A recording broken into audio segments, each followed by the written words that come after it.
প্রিয় ভিউয়ার্স, আসসালামু আলাইকুম।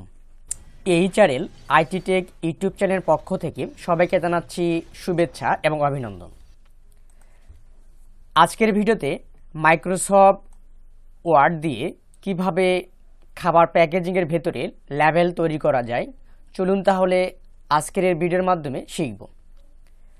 আমরা অনেকেই প্যাকেজিংয়ের কাজ করে থাকি। প্যাকেটের ভিতরে আমাদের কিছু লেখা থাকে যে মেয়াদ, কোন দিন আমরা এই প্রোডাক্টটা তৈরি করলাম সেটা, এবং কোন দিন মেয়াদটা শেষ হবে সেটা। এজন্য আমরা এখানে দেখতে পাচ্ছি মদিনা বেকারি হাউস, এখানে বলছে ডেট যে 15/4/2025 এবং এক্সপায়ার ডেট 30/4/2025, তৈরি হয়েছে এত তারিখে, মেয়াদ উত্তীর্ণ হবে এই তারিখে।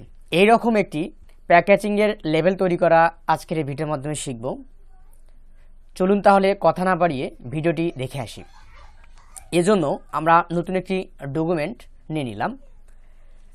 এখান থেকে আমরা পেজ লেআউট যে ট্যাব আছে এই ট্যাব বারে যাব।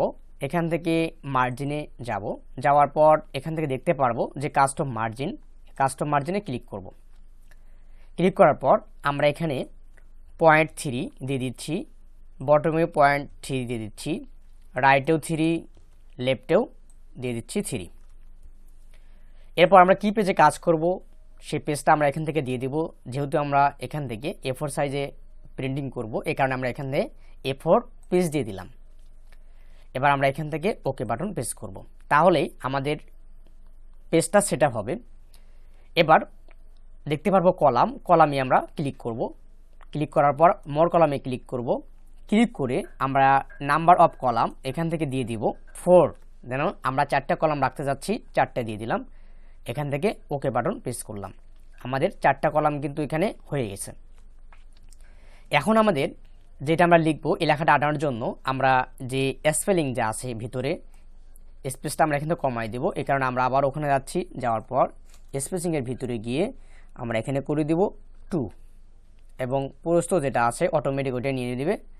আমরা এখান থেকে প্রস্থ দেখে নেন, ওয়াইড দেওয়া আছে 1.77, 2 দেওয়ার সাথেই আপনার এটা ধরে নেবে। এখান থেকে আমরা ওকে বাটন প্রেস করব। যেহেতু আমাদের কোম্পানির নামটা আমরা এখানে দিচ্ছি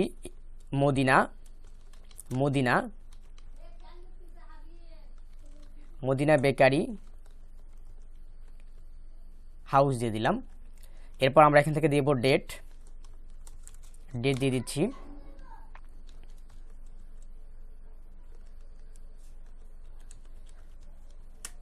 আমরা এখান থেকে দেব এক্সপায়ার ডেট EX দিয়ে দিলাম।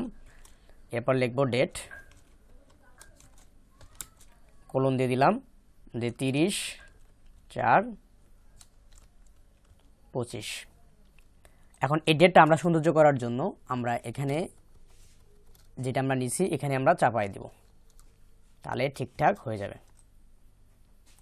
এখন যে লেখাটা লিখলাম এই লেখাটা আমরা এখান থেকে কপি করব। কপি করার পর আপনি এখানে কয়টা স্পেস দিবেন, একটা না দুইটা, যেমন কাটার জন্য আবার সুবিধা হবে, এই কারণে আমরা এখানে পেস্ট করে দিলাম। এরপর আপনি চাইলে দুটো পেস্ট করবেন, দিয়ে দিবেন। এরপর দুটো এন্টার দিবেন, এরপর পেস্ট করবেন, কপি করবেন এবং পেস্ট করে দিবেন দুইটা, এরপর পেস্ট। এরকম করে আমরা আমাদের পুরো কলামটাতে আমরা এখানে দিয়ে দিই। একটা কলাম আমরা করে নিব, পরের কলামে শুধু একটা কলামে যেগুলো যতগুলো থাকবে ততগুলোই আমরা এখানে পেস্ট করে দিব, তাহলে আমাদের বারবার আর করার প্রয়োজন নেই। যেমন আমরা এখান থেকে এই কলামটা সিলেক্ট করলাম, সিলেক্ট করার পর Ctrl+C মারব, এবং পরের যে কলামটা আছে আমরা এখানে যেতে গেলে যেহেতু আমাদের কলাম আগে শেষ করতে হবে, তারপর আমরা যেতে পারবো, বা আপনি চাইলে এই কলামে পেস্ট করলেন।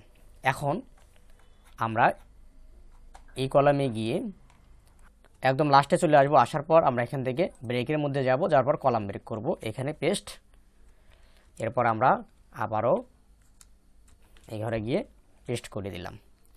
তাহলেই আমাদের একটি লেভেল তৈরি হলো। আমরা ইংলিশ যে লেভেল তৈরি করলাম, এবং আমরা এটা প্রিন্ট আউট হবে কিভাবে, আমরা Ctrl+F2 বাটন প্রেস করব, এবং আমরা এখান থেকে দেখতে পারবো যে আমাদের লেভেলটি কিভাবে সাজানো আছে, সব দিক দিয়েই ঠিকঠাক আছে কিনা।